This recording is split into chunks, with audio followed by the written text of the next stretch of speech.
Buenas, pessoal. Aula do dia 13 de novembro de 2022, de Fisiomecânica da Locomoção Terrestre, do PPG de Ciências do Movimento Humano.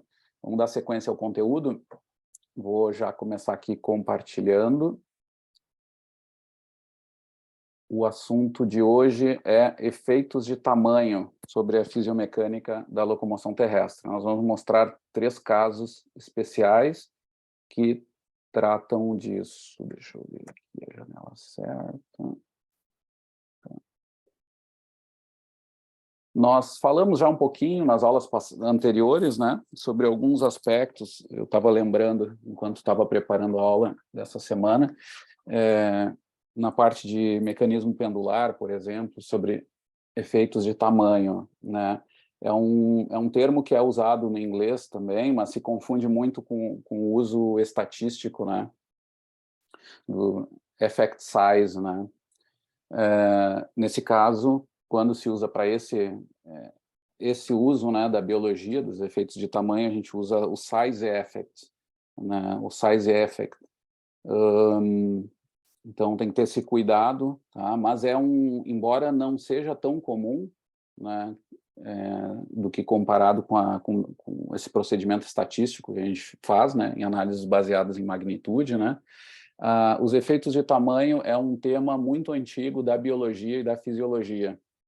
Ele é dado, inclusive, em conteúdos de base de cursos de graduação em biologia, né, especialmente sobre essa questão do efeito da dimensão, né, e de tamanho sobre funções gerais de vida, né. E um efeito que é bem estudado é sobre o gasto energético corporal, digamos assim. E é essa relação que a gente começa fazendo quando a gente vai falar da fisiomecânica da locomoção terrestre.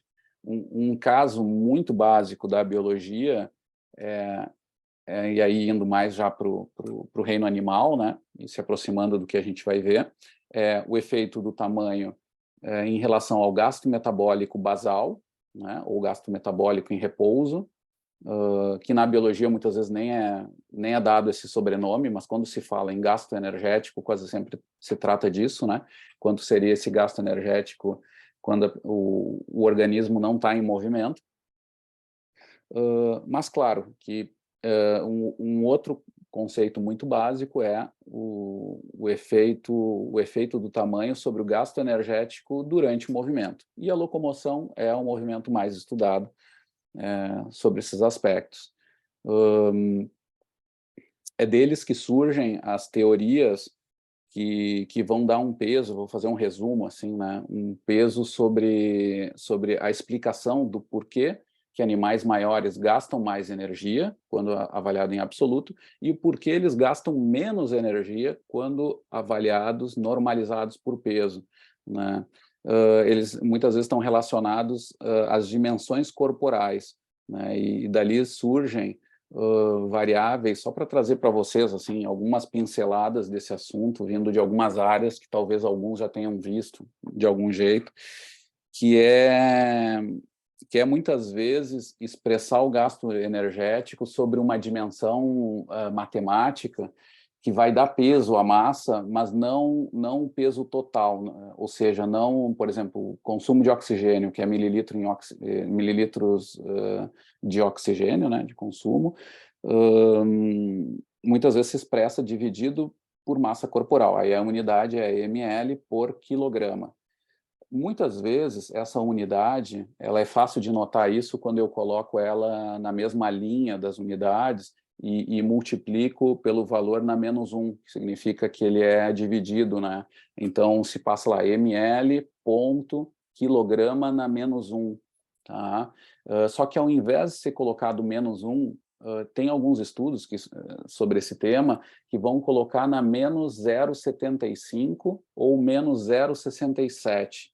Que isso indica retirar um peso do efeito da massa sobre 1/4 ou 1/3. 0,75 seria tirar 1/4 e menos 0,67 seria tirar 1/3 desse efeito de massa, digamos assim. E essas medidas tornam a relação entre tamanho e gasto de energia, seja em repouso, seja em movimento, de uma forma alométrica, não isométrica. Tá? As medidas isométricas estariam relacionadas a uma medida linear, que, por exemplo, pode ser a própria massa corporal total. Essa é considerada uma medida isométrica, que tradicionalmente a gente usa.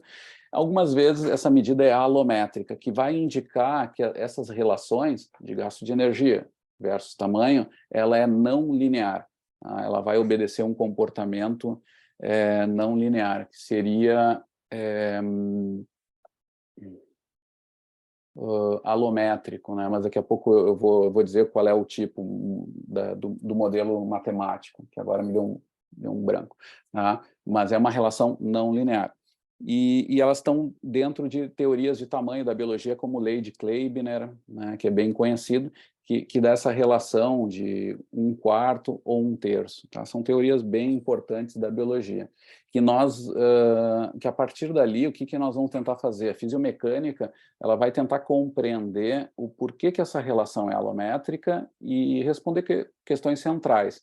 Né? Por exemplo, uma delas é o porquê que o elefante gasta 10 vezes menos energia do que um rato para se locomover por 1 metro percorrido, pelo metro, que seria o custo de transporte. Por que é 10 vezes mais econômico? Ou seja, vejam que o efeito de tamanho é muito grande quando a gente analisa as interespécies, né, nessa dimensão das gramas, né, de umas centenas de gramas até algumas toneladas, né, uma variação muito grande, um espectro muito grande de variação de tamanho.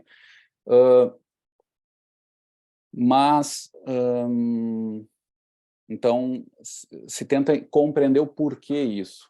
A primeira teoria mais importante foi colocada, inclusive, pelo professor Cavanha, né, que eu comentei já com vocês, em alguns trabalhos com os colegas de Harvard nos anos 70, né, onde eles vão avaliar se a geração de trabalho mecânico ela explicaria essas relações. Mas a geração de trabalho mecânico ela não explicou. Eles mesmos indicam que havia um outro efeito ali atuando que não era apenas pela geração do trabalho mecânico externo e interno. Tá? Por quê? Porque a relação de trabalho mecânico durante movimento e tamanho, né, era linear, ou seja, se o animal pesava tantas toneladas, dividido pela massa corporal, o trabalho mecânico líquido, ou seja, normalizado por quilograma, ele era igual de um animal menor. Então, a discrepância continuava, né? Isso resultava no quê? Numa eficiência muito grande de animais grandes e numa eficiência muito baixa de animais pequenos, né?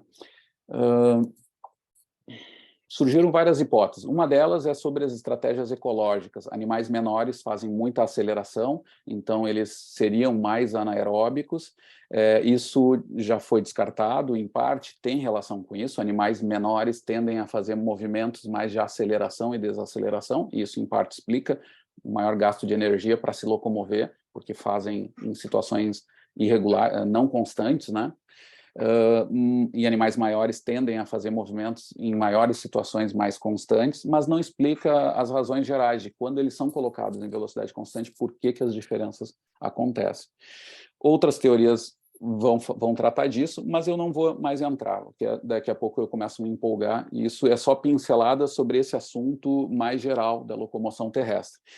O que acontece? Quando a gente vai tratar agora do ser humano, que é o caso da aula de hoje, pensando em tamanho, existem 3 problemas que eu julgo centrais, né, sobre essa questão. Uma delas é a criança, então o efeito do desenvolvimento, crescimento corporal, é reconhecido, né, que crianças gastam mais energia do que adultos, nós vamos falar sobre isso agora na aula. Tem os efeitos de carga, ou seja, de carregamento de carga, que seria uma situação, digamos assim, artificial de aumento de massa, né, mas não corporal, seria uma massa extra, né, a corporal, que indica, obviamente, um maior gasto de energia, mas nós vamos ver que não é sempre assim, né? Vamos tratar disso hoje. E um terceiro caso, que é um problema que nos assola, né, na sociedade, ou seja, mais na área da saúde, que é a questão da obesidade, que é uma condição aí sim uma distribuição de massa mais natural, vamos botar entre aspas, né? Que é regido por esse estilo de vida que a gente tem e tal, né? Que a gente sabe bem, que vai indicar um maior gasto de energia para se locomover. Nós vamos tentar entender também como a mecânica explica esse aumento do gasto de energia, né? E até algumas situações também que aparentemente nem é assim, mas depende de como nós expressamos esse gasto de energia. Nós vamos falar um pouquinho hoje sobre isso também, tá? Então, o assunto da aula é sobre essas aplicações aí dos efeitos de tamanho até agora, sobre os aspectos gerais de fisiomecânica que a gente tem falado até o momento. Vamos lá, vamos começar com caminhada, então. Caminhada. Tem aqui um estudo do pessoal de Louvain, né, os colegas ali no laboratório que era coordenado pelo professor Hägglund, né, que nós temos uma colaboração atualmente, onde o Hägglund era o professor que era aluno de Taylor em Harvard, né, e eles seguiram também essa linha forte, né, e nesse estudo eles vão estudar crianças de várias faixas etárias ali, vocês veem de 3 anos até os 12 anos, comparando com o grupo de adultos, tá, onde nós temos aqui a potência mecânica em várias velocidades, tá? As velocidades em metros por segundo, então cuidado com essas unidades que elas não são tão intuitivas, né? Mas lembrem que 2 metros por segundo é 7,2 quilômetros por hora, então até o 2 ali seria mais ou menos 7 quilômetros por hora, o 1 é 13,5 quilômetros por hora. Tá? 3,6, em torno disso, para vocês terem uma noção do que são essas velocidades. Tá? Ali estão os N's dos grupos, que eram pequenos também, tal. Mas um trabalho muito legal, publicado na PFluggers, né, que é a revista de fisiologia europeia. Muito bem. O que eles observam, gente? Claramente se nota, o grupo, a linha em tracejado, é sempre os dados adulto, tá? Seria como se fosse uma forma de controle, né? Um contraste, assim, dos grupos analisados. Lembrem, gente, se vocês quiserem perguntar alguma coisa, por favor, de vez em quando abram a câmera, pelo menos para eu saber que está gravando, que tem alguém por aí, tá? Para não ficar tão sozinho. Isso, dá um oi, assim, de vez em quando. Tá? Mas pode desligar, se vocês quiserem ficar mais tranquilos aí. Tá bom? A gente já está desacostumado de novo a estar na câmera também, né? Eu sei que eu senti isso numa outra banca, que parece que a gente está sempre sendo visualizado e tal. Então, relaxem, se quiserem desligar também, fiquem à vontade. Mas voltando lá, fica claro, pessoal, que a potência mecânica, ela é maior, tá? em crianças menores. E essa diferença em relação ao adulto, ela vai desaparecendo ao longo do crescimento. Tá? É uma diferença bastante linear, digamos assim, ela vai desaparecendo ao longo da idade. Então, o efeito ali da infância é forte e ele vai sendo reduzido. E, especialmente, esses dados aqui que nós estamos vendo nessa figura, é um dado de potência mecânica, tá? Que coincide com os valores metabólicos.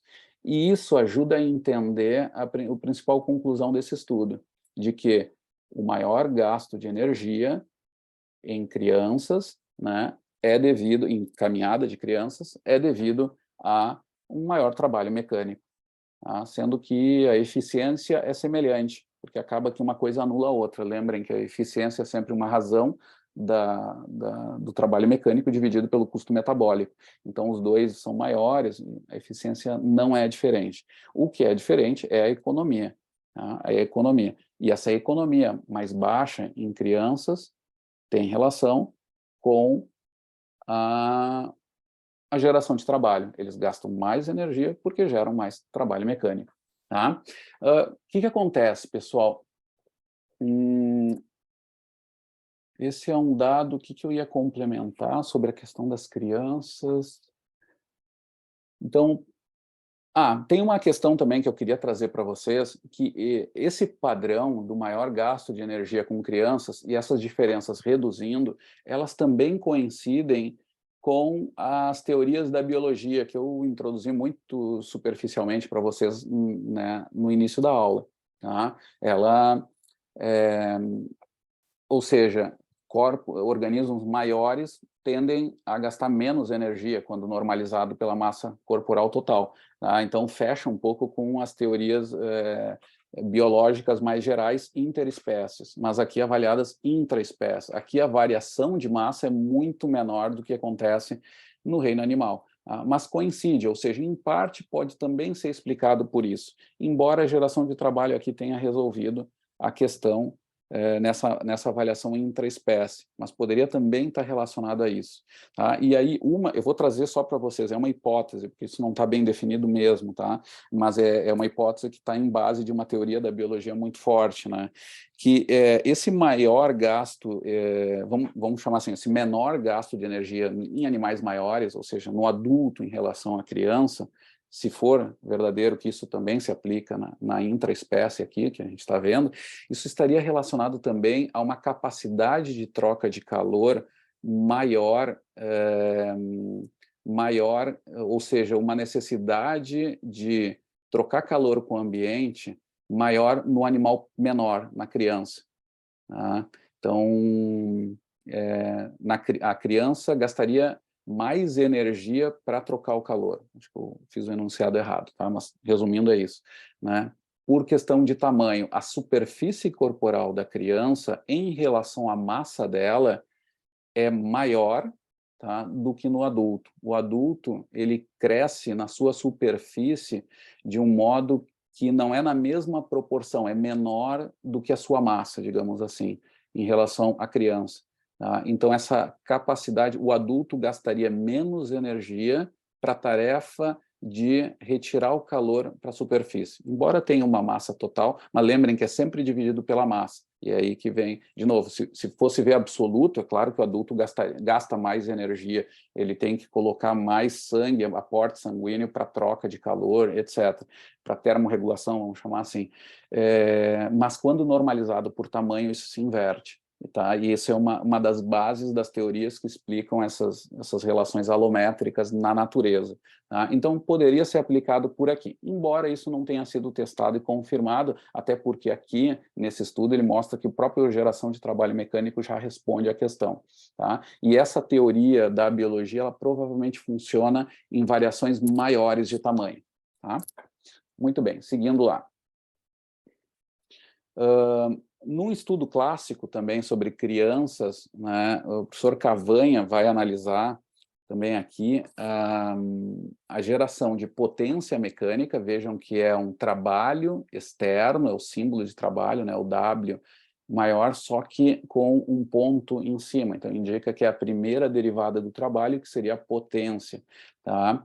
E o que ele vai notar? Que quando esse trabalho externo é dividido pela massa total e normalizado, expresso como uma função da velocidade relativa, que em outras palavras é o número de Froude, que nós vimos na outra aula quando falamos do pêndulo invertido, né, que é uma unidade que é igual a velocidade ao quadrado dividido por GL. G, aceleração gravitacional, L, comprimento de membro inferior. Quando eu normalizo isso, né, eu tenho ali velocidades, nesse caso de corrida, em que a potência mecânica ela não se mostra diferente entre diferentes populações. De novo, desde crianças aqui até menores, né, a partir de 1 ano, e envolvendo até adultos. Claro, adultos vão correr em velocidades maiores, absolutas, mas quando normalizado, essas diferenças desaparecem. Tu tens ali uma tendência toda sobreposta. Então, esse gráfico mostra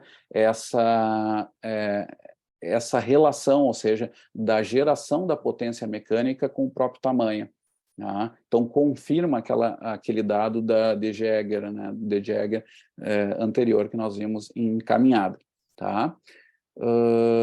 Um outro dado aqui que a gente vê interessante é que essa potência mecânica, ela, quando dividido pela potência mecânica de adultos, tá, essa relação de aumento em função da velocidade é maior conforme tu tens uma idade menor. Isso explica, ou seja, eu gasto mais energia conforme menor eu sou, né? eu estou em menor fase de desenvolvimento, de tamanho, né, especialmente, mas também eu gasto mais energia para aumentar minha velocidade em maior proporção. Ou seja, eu adiciono ali uma ordem de complexidade a esse gasto de energia. Eu vou gastar mais energia do que o normal, vamos chamar assim, que seria o padrão adulto, para aumentar velocidades. Eu pago um custo metabólico ali maior também e tem uma relação direta com a geração de trabalho mecânico, né? Os aumentos de trabalho mecânico em relação ao adulto é maior, tá? Quando sobe aqui na proporção de 1, né? Quando vira 2 seria o dobro, digamos assim, que só acontece nos grupos menores. Aqui acontecem percentuais que são importantes, né? São percentuais, digamos que, deixa eu ver, 2, 3, 4, 5, aqui seria 50%, né, que acontece há 3, 4 anos, ou seja, gastam 50% a mais, né, de energia para aumentar a velocidade, e em velocidades mais altas, né, as velocidades possíveis aí de crianças de 3, 4 anos, e essa variação vai reduzindo, embora seja importante também, de dar mais ou menos 20% aqui, 40% aqui. Então, são aumentos importantes. Muito bem, vamos falar um pouquinho de mecanismos, agora nos adentrando um pouquinho mais no detalhe. Até agora a gente falou da potência mecânica como um todo. Um estudo do Ivanenko, do grupo de Roma, bem importante, onde eles vão analisar como a recuperação pendular, tá, né, e a geração de trabalho externo, nessa figura aqui nesse painel aqui superior à direita e aqui inferior à direita, como trabalho interno também, vão responder com o desenvolvimento da criança ligado a uma linha temporal marcada como 0, seria o limiar da caminhada, ou seja, quando a criança começa a caminhar, que é em torno dos 12 meses. Cada criança tem um fator diferente. Saiu uma linha vermelha aqui, eu não sei direito o que aconteceu. Devo ter feito alguma coisa que eu não vi. Deixa eu ver se sai isso. Sei lá o que eu fiz. Engraçado essa linha. Tem alguém me assistindo aqui? Vocês estão vendo essa linha vermelha aqui? Sim. Estou vendo, nem sei o que eu fiz aqui, mas tá, só para... Não tem nada a ver, tá, gente? Essa linha vermelha, não sei como é que apareceu, e não sei como é que eu tiro.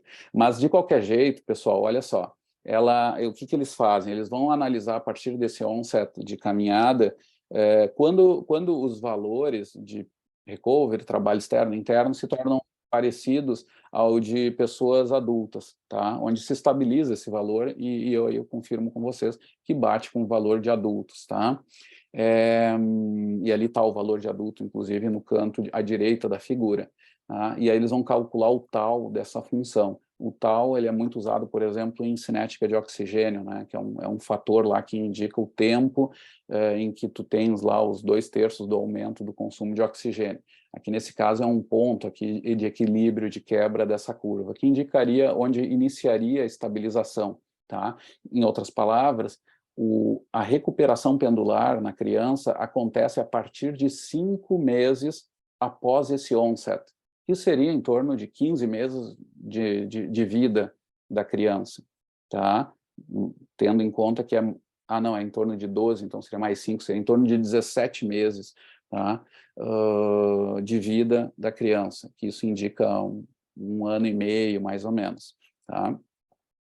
Ou, mais claramente, 5 meses após o início da caminhada. Então, ou seja, até 5 meses a criança ainda está desenvolvendo o valor do recovery, o seu padrão pendular de caminhada. Mas depois vejam que ela é rapidamente aprendida, é um padrão muito básico de marcha, e está muito ligado ao potencial de produção de força, que é o que faz a criança, inclusive, caminhar. Lembrando que o ser humano, não gosta, eu sempre dou uma pitada com a biologia, é um animal que demora muito para fazer a locomoção, né? O cavalo, não sei se eu comentei para vocês aqui do lado, aqui no meu terreno, inclusive, teve um filhote, um potrinho, que é muito engraçado, em questão de horas ele já estava em pé, já saltitando e fazendo galope, coisa assim, né? Em um dia de nascimento. O ser humano demora mais, né? Ele tem esse tempo e é muito marcado por uma redução ali no desenvolvimento e na tarefa mesmo dele de ser, é como se fosse um pagamento de um preço pela estratégia bipedal, né? E ele não consegue ter força para se manter em pé rapidamente. Ele tem esse padrão locomotor, inclusive é estudado padrões locomotor de marcha em bebês recém-nascidos. Quando se colocam na água, eles começam a fazer um padrão reflexo mesmo, ligado ao automatismo, que é muito ancestral aí, que é da marcha. Tá? Então, nos primeiros 5 meses, depois que eles já estão em pé, eles ainda têm um desafio de gerar força contra o solo, né? Vencendo a gravidade, digamos assim, e a partir dos 5 meses eles estabilizam essa força e conseguem gerar o padrão locomotor que já está estabelecido antes, mas eles conseguem colocar em prática naturalmente, realmente sem auxílio, né? A partir de 5 meses. E vejam que a geração de trabalho externo e interno acontece muito rapidamente também. 2, quase 3 meses, tu tens tu tem também um equilíbrio ali na geração do trabalho externo, a partir sempre do limiar da postura em pé, digamos assim, né? De quando a criança começa a ficar em pé. Tá? O início, seria um início da caminhada ali. Muito bem. Ok, falamos das crianças, então, elas têm muito rapidamente esse padrão fisiomecânico que a gente estuda, embora gerem mais trabalho externo, né, e isso explique o maior gasto de energia. Mas vamos falar um pouquinho agora da corrida. Tá? O que acontece com a corrida? O mecanismo pendular, tem um artigo na Scientific Reports 2013, de Legramandi, que é um técnico de laboratório lá, colega de uma vida, do professor Cavanha, em que ele vai mostrar que o mecanismo elástico de corrida ele é otimizado na adolescência, vai ser em torno dos 17 anos de idade, de forma geral. Né? Aqui não entram, aqui deixamos de lado questões de treinamento, etc., são questões que não estão respondidas, tá? Não porque não são importantes, é porque não se sabe. Mas um padrão geral, onde não há esses elementos de treinamento e tal envolvidos, o desenvolvimento normal do jovem ao longo da vida vai fazer com que nós, seres humanos, nós façamos a corrida usando mais um mecanismo elástico, mais otimizado, a 17 anos, mais ou menos 17 anos. Tá? Em idades anteriores, aqui tem um pouquinho uma comparação, tá? De 2,5 anos, opa, chat. E caiu, apareceu essa janela que eu saí, não pegou. Isso, ai.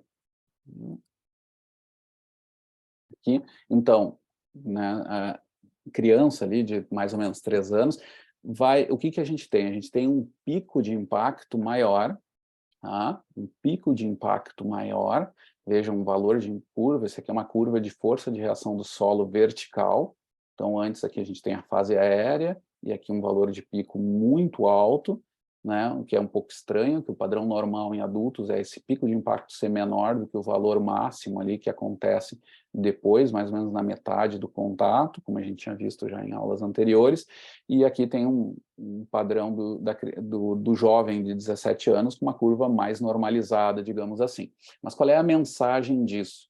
Tá? Aqui, o que acontece? Nessa fase, no final dessa curva de impacto aqui, nós temos também as trocas de energia, né? na fase ali, no T-break, né? Na fase de frenagem, seria que é mais ou menos até aqui, né?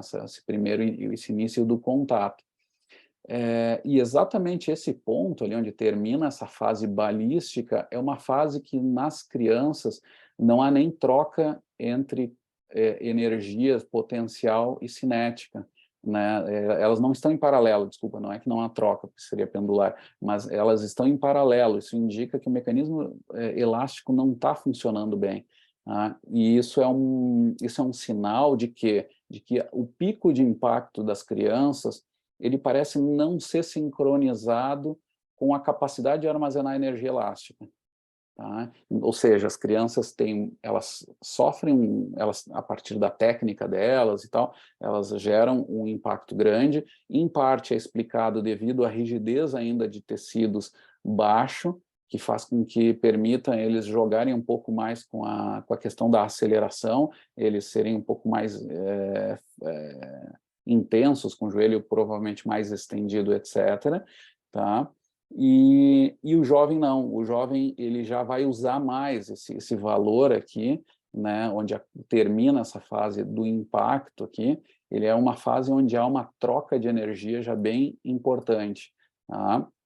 Então, vai indicar ali uma capacidade de armazenar energia elástica bem grande e vai coincidir com os dados que a gente vê da literatura, desse próprio estudo que eles fazem, que é otimizado. E o que vai acontecer em anos posteriores, depois dos 17 anos? Ao longo disso, nós vamos perdendo essa capacidade de armazenar tanta energia elástica, com redução um pouco mais drástica com o envelhecimento. Tá, aqui estão os dados da minha tese, né, onde tem esses marcadores de mecanismo elástico, mas que mostram, de certa forma, que há um efeito linear ali de redução do comportamento elástico ao longo da idade. Nós vamos perdendo essa capacidade de armazenar e reutilizar energia elástica. Em parte, né, o que nós sugerimos naquele estudo, mas lembrando que é observacional, ele não é definidor sobre esse mecanismo, isso estaria relacionado a uma redução na produção, na capacidade de produção de força, tá? Na dinapenia do envelhecimento. Mas voltando, ou seja, durante o crescimento, nós vamos melhorando a nossa capacidade de armazenar energia elástica, tá? O nosso organismo funciona mais semelhante a um modelo massa-mola, tá? Isso também, em parte, poderia explicar o porquê que nós gastamos menos energia ao longo desse desenvolvimento, lembrando lá dos dados iniciais, esses dados aqui são todos de corrida, tá? Lembrando disso, e depois com o envelhecimento, ao longo da vida, nós vamos reduzindo esse valor, tá? Outro dado ainda desse estudo é que as crianças, né, quando comparadas a adultos e jovens de 16 para cima, o que essas crianças têm? Elas têm maior frequência de passo, tá? E o trabalho vertical externo, ele é menor, tá? Com o trabalho forward muito parecido, mas o trabalho vertical é menor nessas crianças. Há também uma frequência ressonante maior, que é provavelmente por causa dos tecidos ainda não estarem completamente desenvolvidos, ou seja, como se tivesse um sistema de amortecimento um pouco melhor que liberasse um pouco mais a criança para fazer uma técnica um pouco mais impactante, digamos assim. É um pouco parecido com a estratégia que a gente faz quando a gente está com calçado ou não, né? Quando estamos com calçado, nós temos ali um protetor um pouquinho externo, nesse caso é externo, né? Diferente do outro caso da criança, mas que nos faz ser um pouquinho mais desafiador na técnica, né? Para estabelecer uma determinada rigidez. Tá? Aqui a gente vê uma curva de onde vêm os dados de rigidez. Essa curva eu acho muito legal, porque mostra um pouquinho a informação de onde sai a rigidez vertical, que o pessoal estuda tanto e estima de formas muito simplistas, às vezes, e às vezes não se entende bastante o que é isso. Tá? A rigidez ela é determinada por uma relação da força vertical ou aceleração vertical, lembrando que elas têm a mesma cara, que a gente já mostrou isso em umas 2 aulas, né? Como uma função, né, ou dividido pelo deslocamento desse organismo na trajetória vertical desse organismo. Nesse caso aqui é o deslocamento vertical, que é uma tradição italiana de expostamento, que indicaria deslocamento. Tá? E aqui a gente tem a fase linear dessa relação de força ou aceleração versus deslocamento, tá? Deformação, no caso. E a gente tem essa fase linear, que é a fase negativa, ou seja, na fase da frenagem, que é onde é calculado. E depois a gente tem um retorno desse deslocamento, que seria a fase up, né, que é a fase de trabalho positivo, onde não é linear, onde a gente tem essa cara aqui, né, e os valores de rigidez são calculados na fase linear. Tá? É uma discussão ainda, porque é uma limitação do modelo, que ela deveria também considerar essa fase aqui, mas ela é de mais difícil cálculo, determinação, então se compreende isso, também relacionando ao modelo elástico, que seria mais linear, nessa fase linear. tá? Mesmo assim, então, a partir dessa introdução, o que o dado nos indica? Claramente, elas estão com as escalas iguais, tá? Então, claramente, a gente nota que a inclinação cai no desenvolvimento, ou seja, crianças têm maior rigidez, fazem aquela estratégia mais desafiadora que eu comentei para vocês, provavelmente ligado também a um joelho mais estendido, né, que é sempre um marcador ali um absorvedor nosso ali de impacto e tal, e poderia estar explicando por essa maior inclinação, tá, nesse sentido aqui que eu estou fazendo do mouse, tá, em relação a essa aqui vai deitando essa curva aqui mais, isso indicaria uma menor rigidez com o desenvolvimento. Tá? Mas que, vejam de novo, que a rigidez é reduzida, mas isso não significa que o mecanismo está melhorando, que o mecanismo está piorando, né? Ele está melhorando. Então, isso é para cuidar como rigidez não significa elasticidade. Ele é um marcador de um modelo elástico mais complexo, né? E, bom, aqui a gente termina a parte de efeitos de tamanho, tá? Então, crianças gastam mais energia para se locomover, elas gastam mais porque elas geram mais trabalho mecânico, e esse é um fator, né? Fazendo um resuminho aqui dessa parte, e, os mecanismos, o pendular, ele é estabilizado já no início da infância, ali, alguns meses depois já da postura em pé, né? Do início da caminhada, e o mecanismo elástico não, ele tem um comportamento um pouco mais lento, né, de desenvolvimento. Ele é potencializado até os 17 anos e depois na vida adulta ele vai sendo reduzido, tá? Então aí a gente tem alguma ideia mais geral, tá? E aí vocês poderiam me perguntar o que tem de estudos de efeitos de treinamento sobre esses marcadores? Pouquíssima coisa. Embora seja uma questão central de locomoção, etc., tem pouquíssima coisa estudada sobre esses desenvolvimentos ao longo da vida, né? O que está se fazendo um pouquinho mais é sobre treinamento, mas não é tanto em criança, né? Tá? Então tem bastante questões abertas aí sobre esse ponto. Tranquilo até aqui?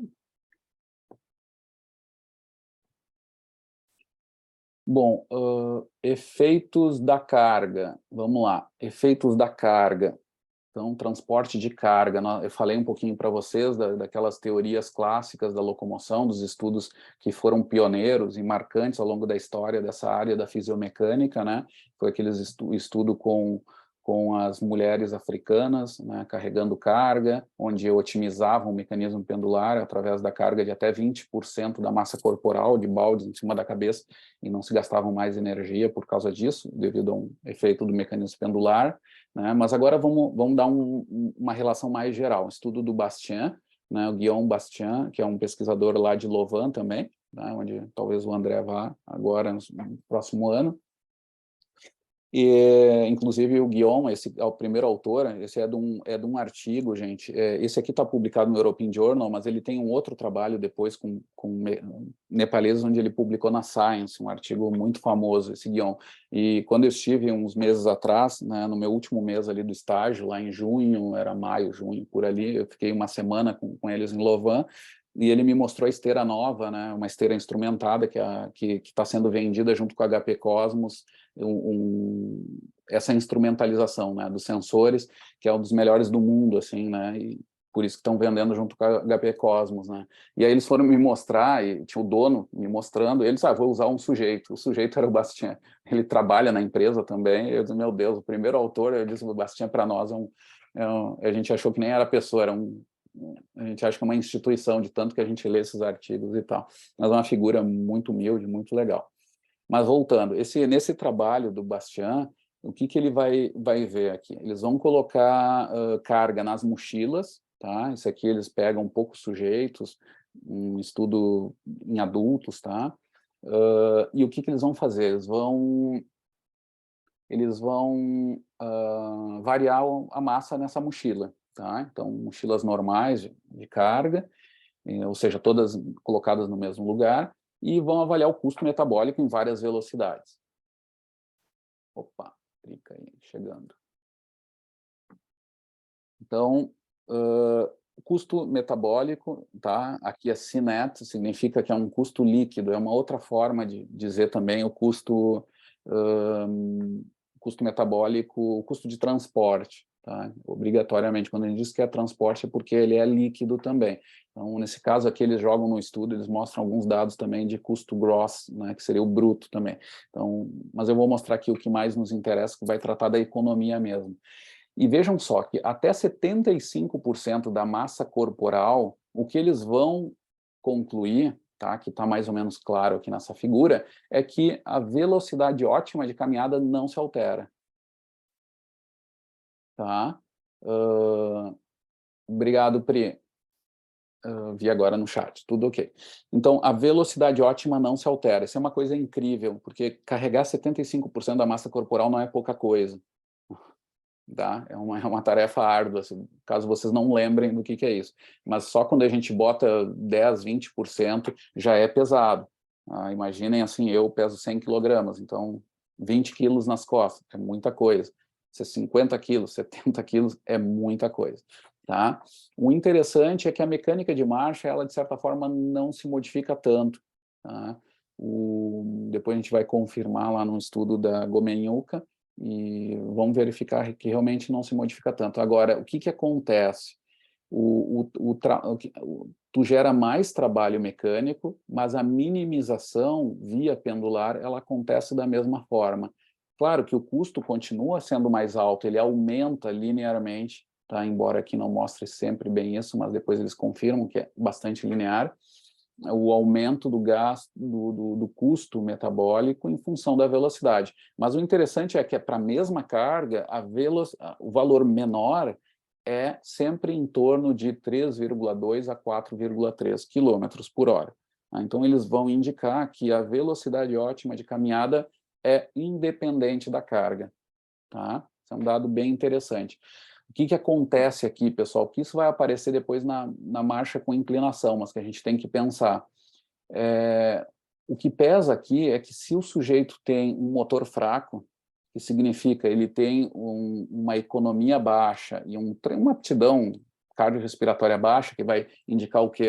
Também um limiar metabólico baixo, né, em baixas velocidades, é que tu adicionando carga, tu pode talvez ultrapassar um limite aqui de limiar e começar a te sentir mais fadigado sobre esse exercício. Então, embora seja mais econômico caminhar sempre nessa região, tu te sente muito cansado, porque teu motor está falhando, tu está acima do teu limiar metabólico. E aí, muitas vezes, tu reduz essa velocidade. E quando tu reduz essa velocidade para transportar carga, tu paga dois preços, né?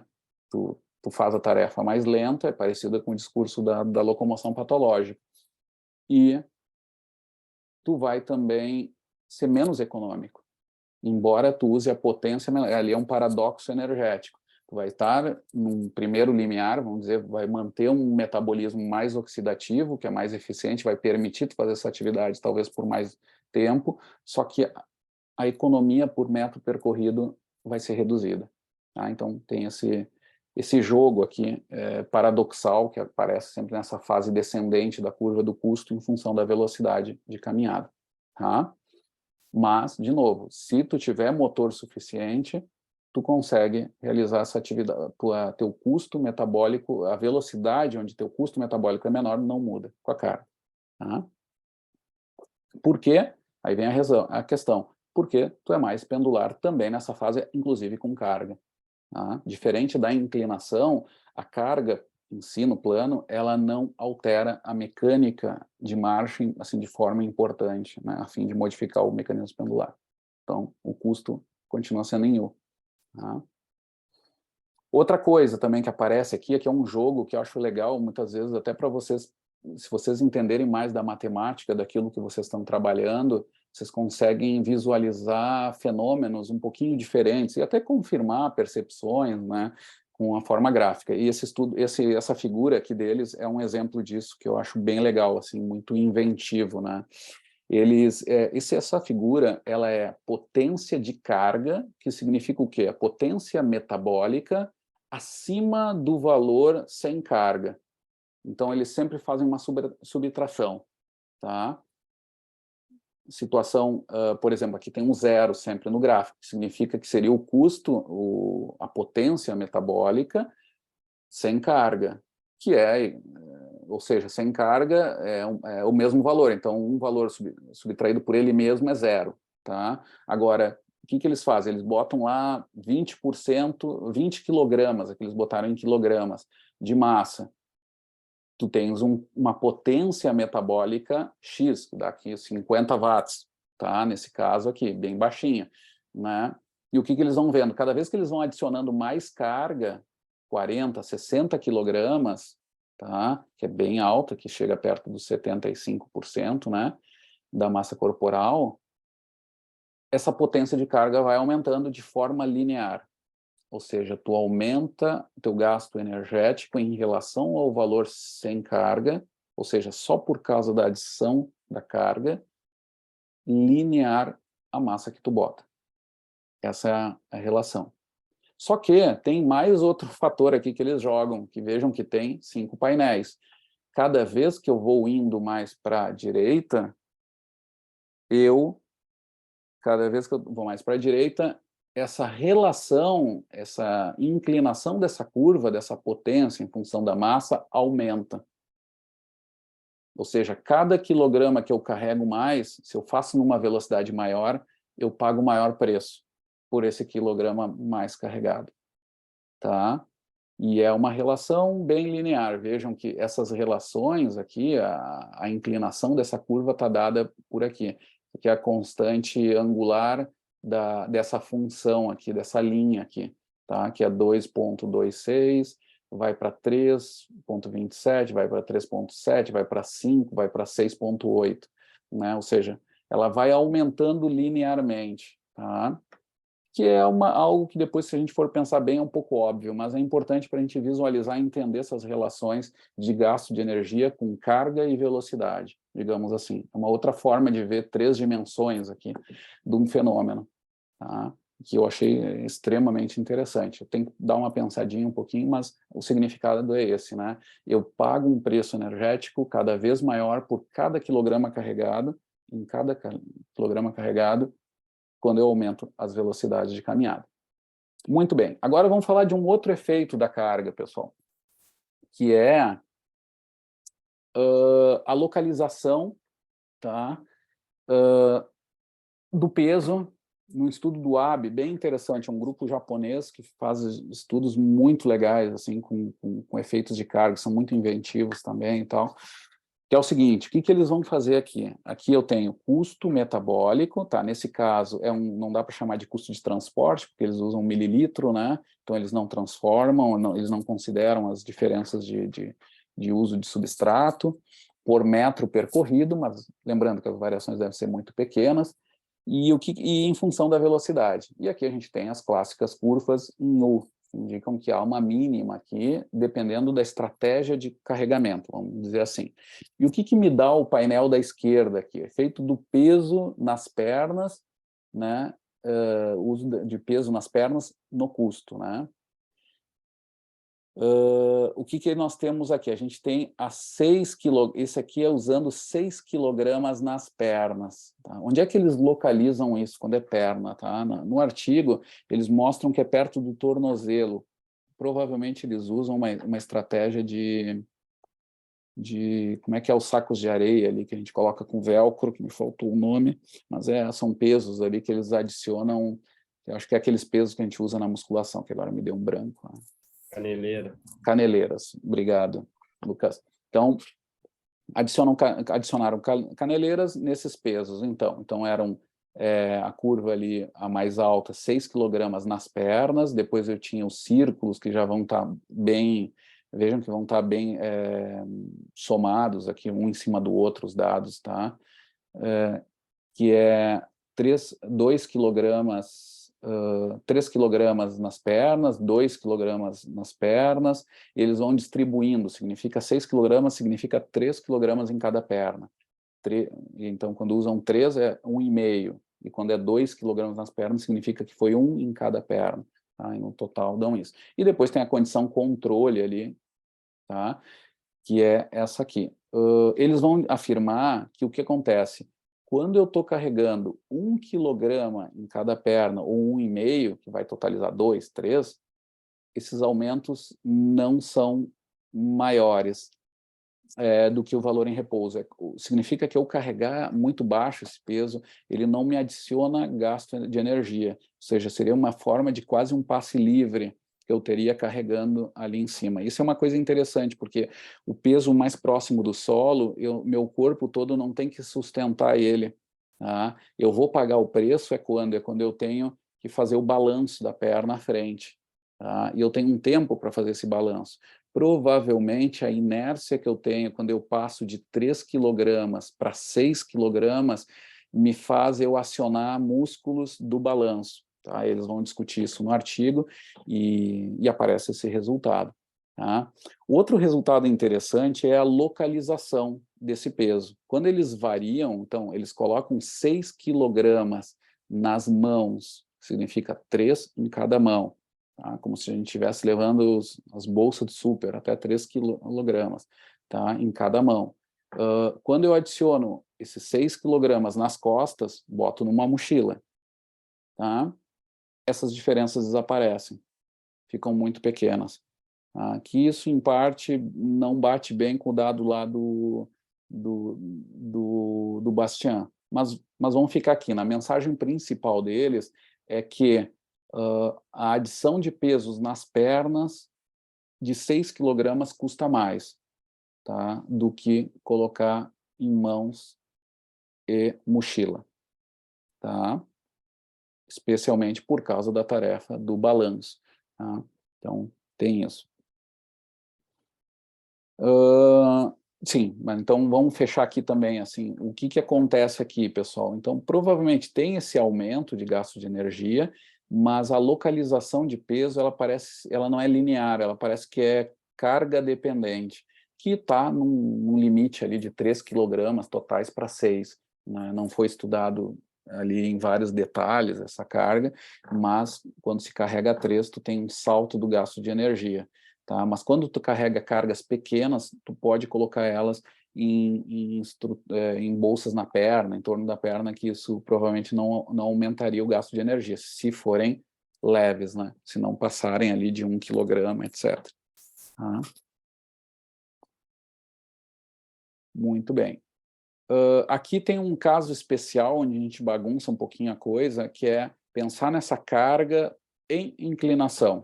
Tá? Esse foi o mestrado da Natália Gomenhuca, que hoje é professora na Universidade Católica de Misiones, vai estar com a gente lá no Fisiomec.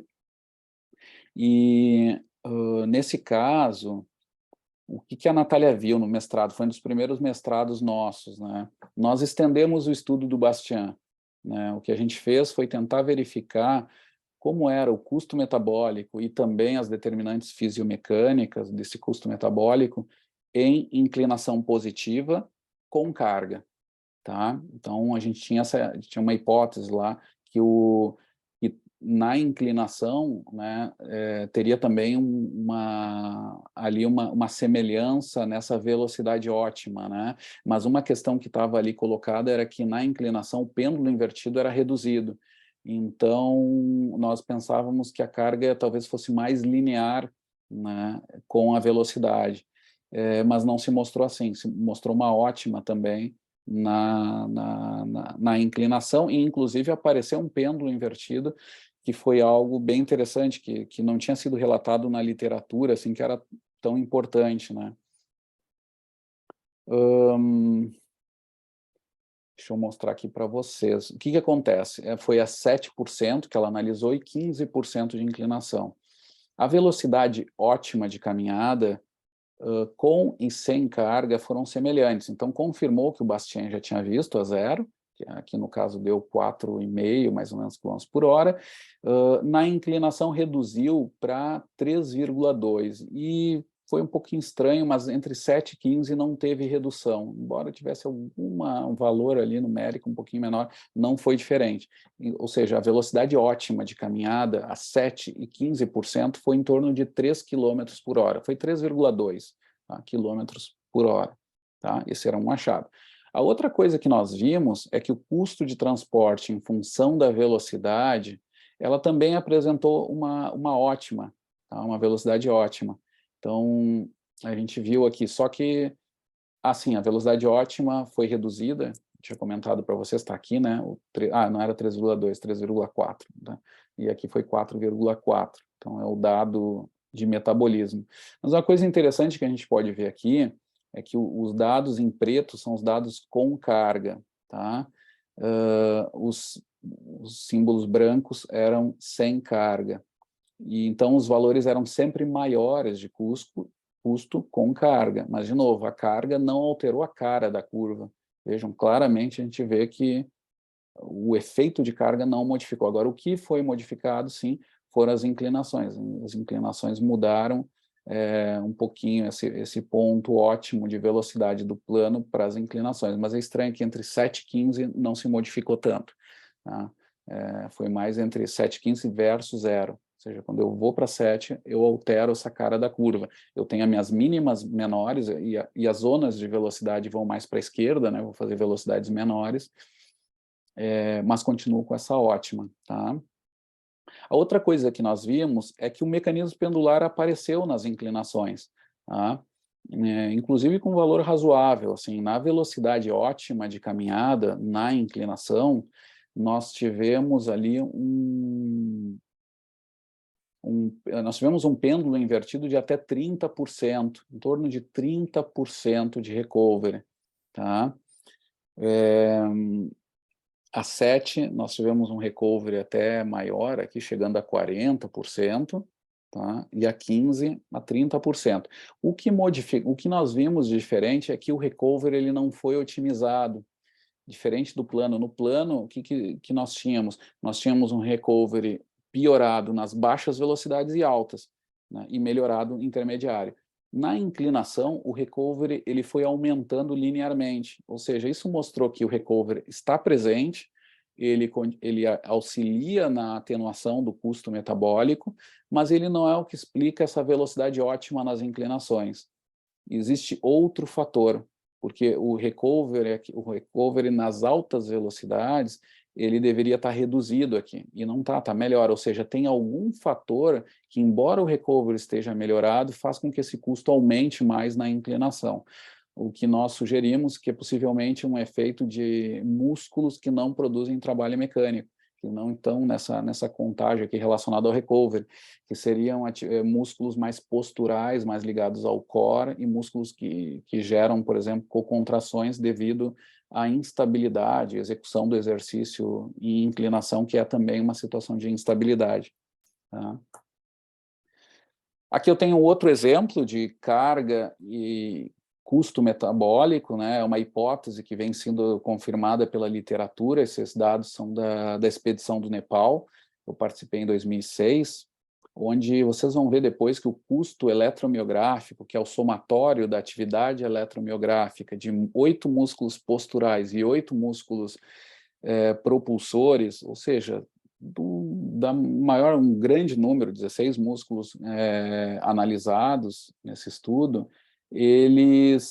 esse somatório desse custo eletromiográfico, ele foi muito semelhante do somatório do valor de custo metabólico, ou seja, isso mostrou que provavelmente tem ali uma participação maior de músculos propulsores, que não só o que a gente vê no trabalho, que não só geram um trabalho mecânico, né, mas que geram estabilidade e cocontrações, tá, que parecem ser importantes na economia de nepaleses em relação aos caucasianos, tá?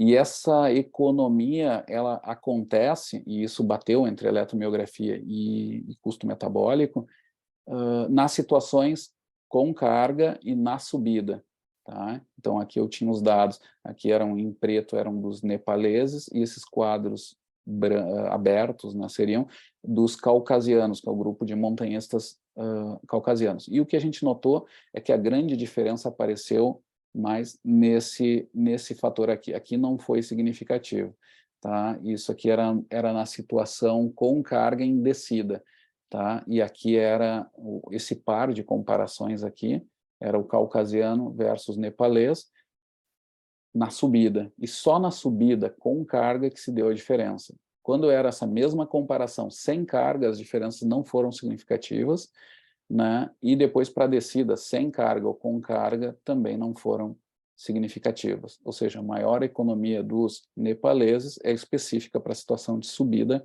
com carga. Tá? E os valores bateram muito com o valor metabólico, que eu mostro aqui para vocês, que é um pouco semelhante, assim, é espelhado um pouco com o valor do custo eletromiográfico, o que justifica, então, o custo eletromiográfico como uma estratégia para se analisar, para tentar entender o porquê que nepaleses são tão econômicos nessa situação, com cargas. Tá? Eles carregavam aqui 40 quilogramas, tanto caucasiano quanto nepalês, o que era mais pesado para o nepalês, porque o nepalês tinha uma massa corporal menor, então, em percentual, eles carregavam mais carga, mas mesmo assim, a diferença só apareceu para caucasiano, né? Caucasiano foi menos econômico, na subida com carga, eram subidas de 22%. Aqui tenho dados de eficiência, tá? Também em subida e descida, tá? Era sempre em inclinações de mais 22%, menos 22%. E a gente vê aqui uma vantagem do nepalês, especialmente sobre o caucasiano, com carga. Tá? Mas em termos de eficiência, a eficiência foi foi menor para o caucasiano, eficiência mecânica, tanto na subida quanto na descida, ou seja, não bateu totalmente com o custo metabólico. Tá? E a gente vê a eficiência do trabalho negativo nesse eixo e aqui do trabalho positivo. As razões de eficiência de 1:4 e 1:5, que são essas linhas de isoeficiência, tá? Elas definem que os valores que nós medimos e a forma que nós calculamos lá na montanha, elas estão dentro da zona daquilo que se sabe de eficiências do músculo isolado. São esses limiares aqui, ou seja, estão em zonas semelhantes, né? Ou seja, elas são compatíveis com a ideia de uma eficiência muscular, tá? Analisada. Essa é a interpretação. Muito bem. Continuando aqui, agora eu vou mostrar um outro estudo agora não tem inclinação, agora é corrida, tá? Estudo do ABE, desse mesmo grupo, agora de 2011, onde eles vão mostrar ali um fenômeno que vai aparecer lá nos estudos das mulheres africanas do free pass, seria um fenômeno de passe livre.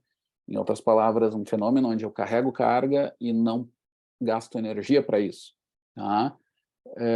O que eles fizeram aqui? Eles usaram uma carga muito específica, tá, de 4% da massa corporal, ou seja, uma carga muito leve, eles colocaram na mochila, tá, e analisaram o custo metabólico e também a atividade eletromiográfica de um par de músculos propulsores, tá, antigravitários, era um vasto medial e gastrocnêmico. E o que eles observaram? O que eles observaram de interessante?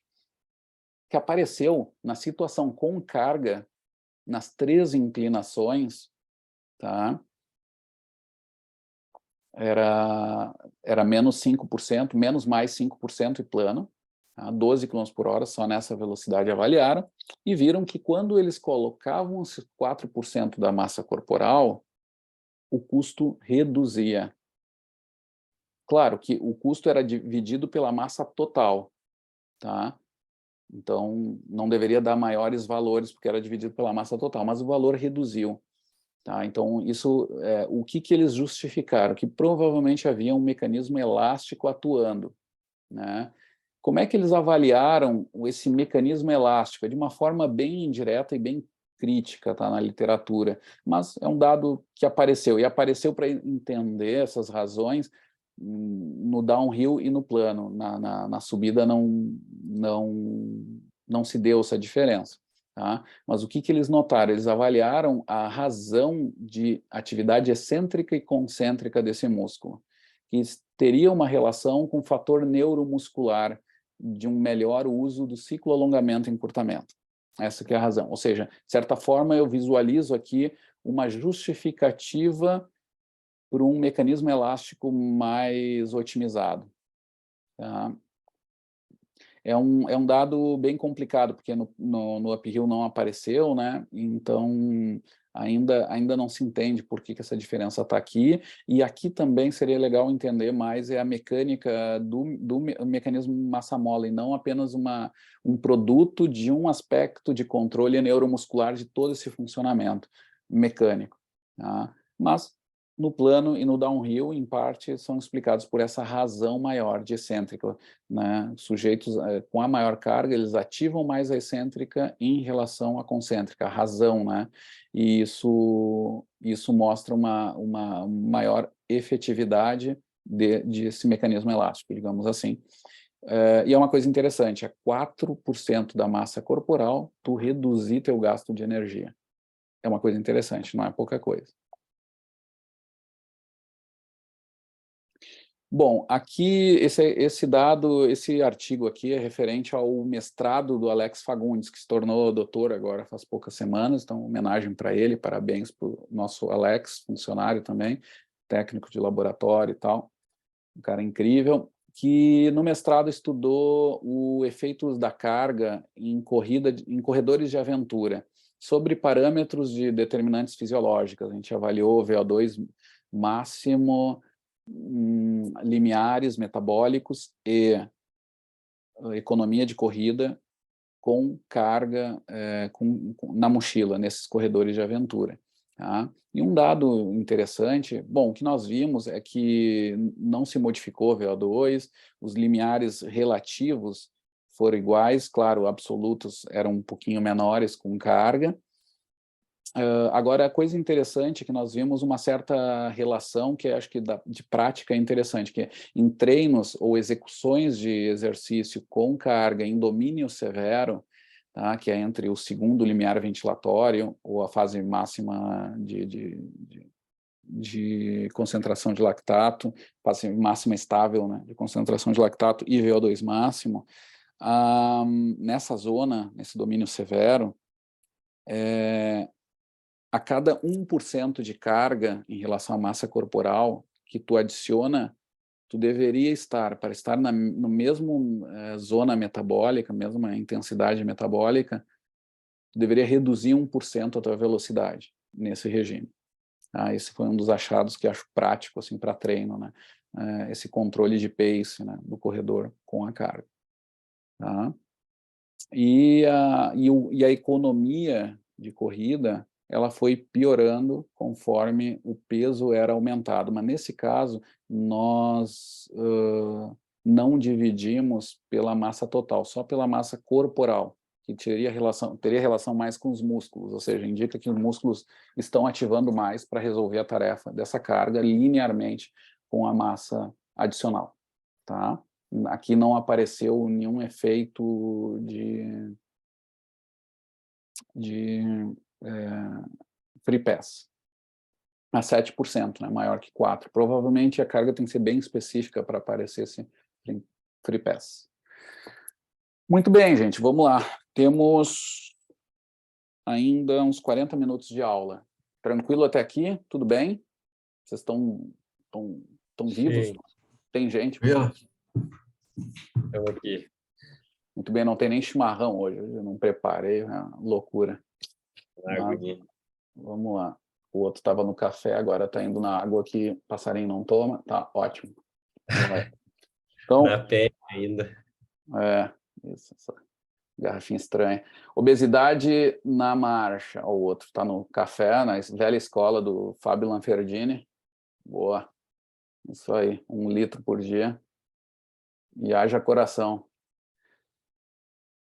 Obesidade na marcha. Vamos ver agora o terceiro caso, tá? Ao final, vamos falar um pouquinho desse problema. Nós estudamos em crianças, tem um artigo nosso publicado na Experimental Physiology, né? Um estudo de mestrado do Henrique Bianchi, um estudo bem legal, e ali a gente aprendemos um pouquinho sobre esse caso aí, e tem uns dados bem interessantes. Para começar, né, pessoal, vamos lembrar do óbvio, né?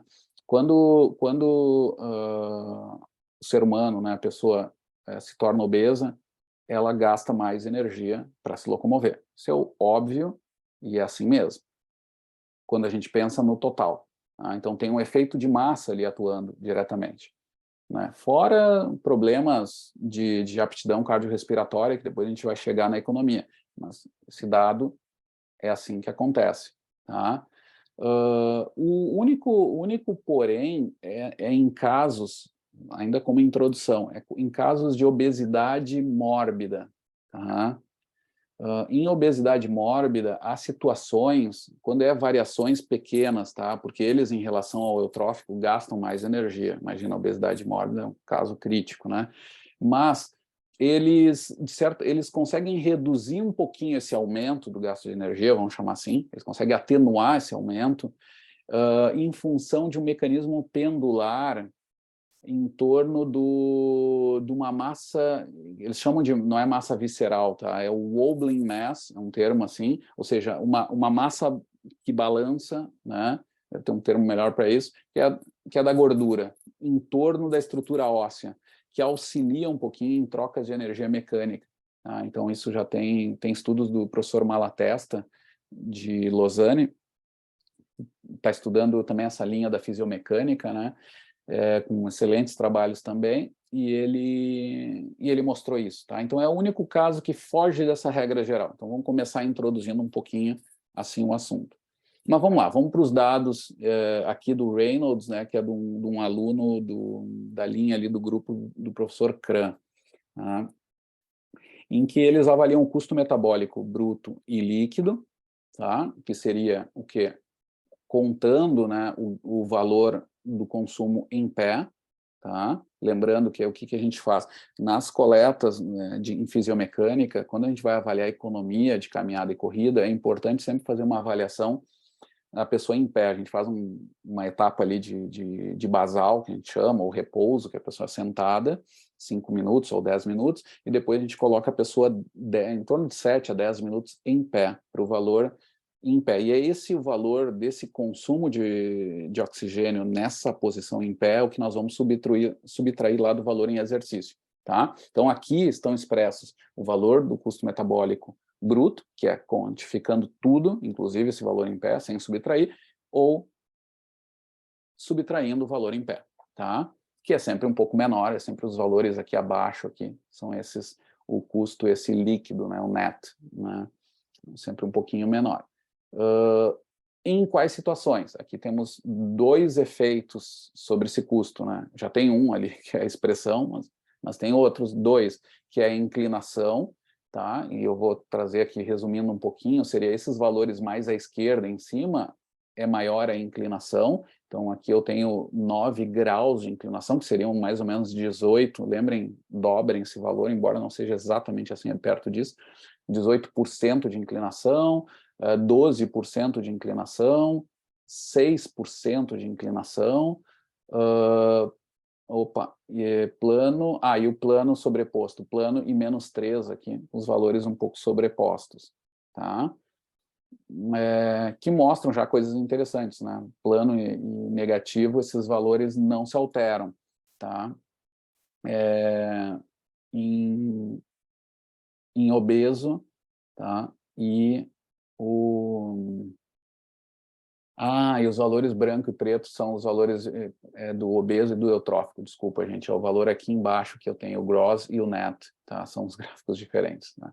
Tá? Que é da obesidade, que dá claramente para notar que aqui tem mais diferença, né, em maior inclinação, e vai reduzindo essa diferença. Isso aqui é um dado sensacional, porque ela nos faz pensar assim, vamos olhar para o valor líquido, que é o valor mais de economia, digamos assim, mais ligado à função muscular, tá? O que a gente vê aqui, pessoal, que conforme a inclinação vai aumentando, que seria daqui para cá, então eu venho de um plano e vou indo para a inclinação, cada vez sendo uma inclinação maior, eu tenho a tarefa de carregar minha massa corporal aumenta, porque cada vez que eu aumento a inclinação, mais eu tenho a tarefa de variar minha energia potencial. Ela cada vez toma mais peso no custo total. a gente chama isso de custo inevitável. Quando eu estou na inclinação, eu tenho um custo inevitável, que é levar meu corpo de um ponto ao outro. Depois eu tenho outros ainda, de variar um pouquinho a velocidade, que é variar a energia cinética, o trabalho interno, mas essa tarefa ligada ao trabalho externo, que é elevar meu corpo de um ponto a outro alto, ele cada vez aumenta mais nas inclinações, né? E aqui eu tenho a questão inevitável de elevar o meu corpo todo para lá, e ele parece ser mais importante, mesmo quando eu avalio de forma líquida, né? Então, claro, sempre dividido pela massa total, mas mesmo subtraindo aquele valor de repouso. Isso daqui também mostra que quando eu considero o valor em repouso, que é a parte de cima, essas diferenças são maiores, ou seja, parte das diferenças numa perda de economia no obeso é simplesmente por ele ter mais massa e eu ter que gastar mais energia. Isso está muito relacionado também a uma inatividade. A gente lembra, né, pessoas destreinadas aerobicamente, tem frequência cardíaca de repouso mais alta, tem um gasto basal também, às vezes mais alto, são sinais de economia piorada de forma geral. E isso também vai impactar no valor total quando eu avalio de forma bruta, todo, né, o valor. Mas mesmo quando eu tiro isso e só calculo o custo de transporte só para locomover meu corpo, eu pago um preço, é maior também, tá? E vejam que não tem diferença quando eu comparo ali também a questão da negativa, né, inclinação negativa, leve, foi aqui 6%, né, e plano, tá? Mas no plano não aparece, isso chama atenção, tá? Quando eu divido pela massa total, esse valor não se altera, isso aí é uma coisa interessante. Outro dado interessante, pessoal, é que para zonas de intensidade moderada, tá, eles vão fazer o quê? Eles vão expressar esse valor de custo também em termos de percentual do VO2 de pico, tá? Que me mostra um pouquinho aquela ideia do motor, que zona, embora isso também varie de obeso, porque depende do limiar, tá? Então tem seu limite também, o uso dessa expressão, assim como percentual do VO2, mas ele me dá uma boa ideia de zonas de treinamento com esse gráfico, tá? E ele mostra o seguinte, que eu tenho aqui uma questão bem interessante, eu consigo treinar em zonas de intensidade de treinamento aeróbico, às vezes de forma mais fácil nas inclinações, podendo usar até velocidades baixas de inclinação para treinar numa zona de adaptação aeróbica. E qual é a vantagem de tudo isso, gente? Lembrando da questão de motor e máquina, que no obeso eu tenho um limite da máquina, né? Eu tenho uma massa total que posso mais lesionar membros inferiores, articulações, por causa dos impactos dessa carga, mesmo sendo caminhado, mas em se tratando de obeso, esse risco é maior. Eu treinando em inclinações, eu reduzo a velocidade e tenho menor impacto por já estar em inclinação, como a gente já viu nas aulas lá de biomecânica do início. Ou seja, é uma boa estratégia de treino treinar em inclinações, né? Porque eu coloco meu aluno a treinar em zonas de adaptação aeróbica em velocidades menores de caminhada. Essa é a dica, tá? Bom, pessoal, aqui eu tenho agora os dados do Henrique Bianchi, tá? Em que eu avalio o custo de transporte em crianças obesas. Eram crianças de 9 a 11 anos, tá? E o que aparece aqui, gente? Aqui aparece um valor que isso não é novo na literatura, diferente ali do estudo do Reynolds, que era em adultos, aqui com criança. Aqui tem até uma certa inversão, né? O grupo obeso gastando menos energia quando eu divido pela massa total, né? E por isso que às vezes se afirma também que essa diferença desapareceria se eu dividisse pela massa de gordura, pela massa muscular apenas, tá? Que aí essa massa a mais de gordura não reduziria tanto o gasto de energia. Mas aqui aparece um dado que às vezes aparece na literatura também, às vezes está no limiar ali, que mostra isso, né? Que quando eu divido pela massa total, primeiro, posso desaparecer as diferenças, vejam, isso aqui é tudo no plano, como aconteceu com Reynolds, né? Os valores no plano eram iguais, embora a potência metabólica mesmo no plano seja diferente, tá? Lembrando disso, mas o custo, a economia disso é igual, ou às vezes até invertida. O obeso é um pouco mais econômico, que é um pouco estranho afirmar isso. A gente não pode afirmar que, na verdade, que o obeso é econômico. Só temos que cuidar com a forma de expressão disso, né? Nesse caso, necessitaria certamente normalizar por um valor mais específico à função muscular, que seria dividir pela massa livre de gordura, digamos assim. Aí essas diferenças elas desapareceriam, ou até, inclusive, o obeso seria um pouquinho mais dispendioso, tá?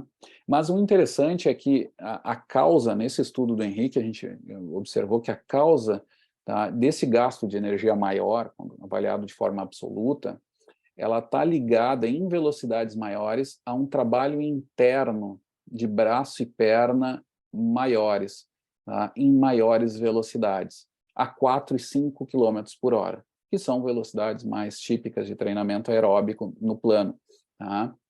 Necessárias para gerar adaptações no plano. Tá? Então, ali eu tenho um cuidado da questão da técnica de movimento que vai estar explicando, em parte, maior gasto de energia.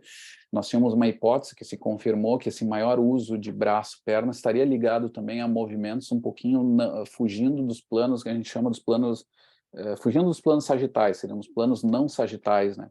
Como é do jargão da análise de marcha, né? Seriam movimentos mais lateralizados, né, mais no plano frontal e transverso. Né? E é isso. Das crianças obesas é isso também que a gente tem, né? Esse é o dado interessante. Então, resumindo um pouco a aula, pessoal, finalizando aqui, sobre locomoção de crianças e adolescentes.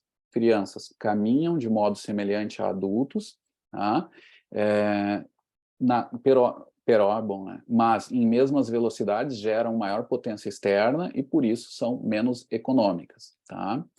Mecanismo pendular e trabalho mecânico atingem valores normais até 2 anos, no máximo, né? Viram que até era um pouco menos, mas até 2 anos de idade, seguramente, mecanismo pendular e trabalho mecânico tem padrões normais em relação até adultos, tá? Ou seja, as diferenças de economia não são ligadas a pêndulo, tá? Nesse caso. E o trabalho, o mecanismo elástico, ele melhora ao longo da infância, né? Tendo pico a 17 anos de idade, mais ou menos na adolescência, e depois cai lentamente com o envelhecimento. Essa nessa parte ali de crianças, adolescentes. Sobre a fisiomecânica da locomoção com cargas, primeiro dado, lembrando lá do estudo do Bastien, carga não afeta a VOC, né, a velocidade ótima de caminhada, nem o mecanismo pendular, tá? No plano e nas inclinações. Você se estende também para as inclinações, com o estudo da Gomenyuka, tá? E a localização da carga afeta o custo, né? É carga dependente, digamos, também, tá? Mas ela afeta ali a partir dos 6 quilogramas ali, tu tem um custo maior por não estar carregando próximo do teu centro de massa, que é a estratégia de mochila. Embora tenham muitas perguntas sobre isso, se, por exemplo, se carrega cargas desequilibradas, isso não se sabe. Tem muita pergunta que é um pouco básica ainda, que não foi bem explorada, tá, sobre isso. Mas essas principais, mais ou menos, tentei trazer para vocês. O mecanismo pendular atua até em 15%, isso é do dado da Gomenyuka, né? Então, lembrando, vai até uns 30 e poucos por cento ali do mecanismo pendular, lembrando que o mecanismo pendular, ele no plano, na velocidade ótima, ele vai até 65% ou 70%, né? A 15% ele reduz para 30%, mas não é desprezível. 30% de redução do trabalho todo externo é muita coisa, tá? Então, ele é importante também nas inclinações, até 15, né? O custo de nepaleses é menor, tá? Apenas na inclinação positiva e com carga, com melhor eficiência, tá? Então, lembrando disso, é muito específico, essa economia que eles têm, que é de 30%, tá? Isso é um valor geral que talvez não tenha falado em aula, ela é muito específica para a situação com carga e subida. Esses caras fazem mais de 8 horas por dia de carregamento de carga, tá? Então é interessante saber isso, quando eles estão descendo lomba ou estão sem a carga, essa diferença de economia desaparece. Então há ali uma ação muscular bem específica. E o fenômeno do free ride, não é free pass, free ride, não estava dizendo errado, acontece na corrida com 4% da massa corporal, um dado lá do Aben. Sobre a locomoção de obesos, adultos e crianças obesas gastam mais energia total, mas quando normalizado por massa corporal, a relação inverte. Mas cuidado, nos adultos desaparece e nas crianças inverte. Tá? O trabalho interno, ela parece explicar um adicional gasto energético em velocidades maiores, tá? Em crianças obesas, mas é em velocidades maiores, ali 4 e 5, que às vezes pode ser deixado geral, porque é velocidades mais usadas também. E obesos caminham em intensidades relativas maiores do que eutróficos, né? Então, isso tem que ter um cuidado de treinamento aeróbico para definir bem essas cargas. E a locomoção em inclinações, o treinamento aeróbico de caminhada em inclinação, ele é uma boa estratégia pela questão do impacto para obesos. Tá? Isso já tem vários registros assim, desses estudos, desses grupos de fisiomecânica indicando isso. Tá? E para obeso é bem interessante, velocidades menores também, onde o custo é maior, a fase baixa ali, também é uma coisa interessante para eles, tá? Em função desse risco maior de lesões. É isso aí. Perguntas, gente? Tranquilo? Um comentário? Falei. Embalado hoje. Eu achei bom esse resuminho final, porque daí a gente consegue definir melhor, né? Porque é bastante conteúdo. Sim, já tirar algumas ideias chiclé, né? Aquelas coisas que tem que grudar e depois ir para os aprofundamentos, né? É, uma boa mesmo. É isso aí, gente. Então, tem uma coisa só de tamanho que eu acho que é legal, já que tem aluno do Jean, que tem né, essas teorias do tamanho ali, elas se aplicam para o nome que se dá para isso, o professor Alexander denominou, acho que eu já falei em aula, que é a teoria das similaridades dinâmicas, da onde sai o número de Freud, né? E essas relações são alométricas. O que eles observaram, que acho que é uma coisa que o nosso grupo vai querer fazer quando a gente conseguir fazer mais essa aproximação com esses dados de morfologia, de mecânica muscular e tal, e de tendão, versus a fisiomecânica, que é entender também as relações da capacidade de armazenar energia e tamanho de tecidos. Tá? O que os caras encontraram é que é uma relação linear e não alométrica, ela é isométrica, digamos assim, e isso não fecha bem as contas com a possibilidade, por exemplo, de canguru, que é um animal um pouco maior, conseguir usar mais energia. Tá? Provavelmente há um ponto ótimo de tamanho ali, animais maiores já não conseguem usar tanto essa energia, porque eles têm um limite de construção mesmo, de tendão, para os músculos propulsores que têm que gerar aquele trabalho positivo a cada passada, que provavelmente seria acima do limite desses tecidos. Então, não só por uma questão de ineficiência desse tecido, mas também por um risco de lesão, eles não conseguem usar tanto essa energia. Embora a eficiência aumente toda, e não fecha ainda o cálculo todo, né? Então, tem alguma outra coisa explicando isso. Tá? Mas esse assim, eu acho uma coisa bem legal. Eu não estou aqui, mas um livro que é muito legal disso é sobre mecanismo elástico na natureza, do Alexander. Eu tenho ele xerocado e tenho, acho que lá no laboratório, lá na sala do Cruel, a gente tem esse livro, que é um livro base para entender aqueles estudos dos anos 70 sobre esse uso de energia elástica e tal, em movimento. Os caras foram muito pioneiros, os caras, por exemplo, a videofluoroscopia, que a gente sabe que está cada vez melhor, mas já existe há muito tempo. Lá nos anos 70, os caras conseguiram fazer câmeras raio-x assim, mais manuais, conseguiram sincronizar direito, fazer movimentos de ações, assim, então conseguiram ter análises de tecidos em alguns animais, assim, há um tempão atrás, antes de se tornarem comerciais, né? E são parte desses grupos, assim, que acho que é legal da gente reler também, que eles deram os fundamentos dessa área, né? Um desses é desse livro aí, o Mecanismo Elástico, né? Do Alexander. Tá. É isso aí, Prica, nada? Tudo bem? Tá viva? Só para testar ela. Vou deixar ela mal, tá gravando ainda. Acho que ela caiu, professor. Vou parar a gravação. Ela tinha mandado uma mensagem que estava trancando e tal. Eu acho que tá só nós quatro.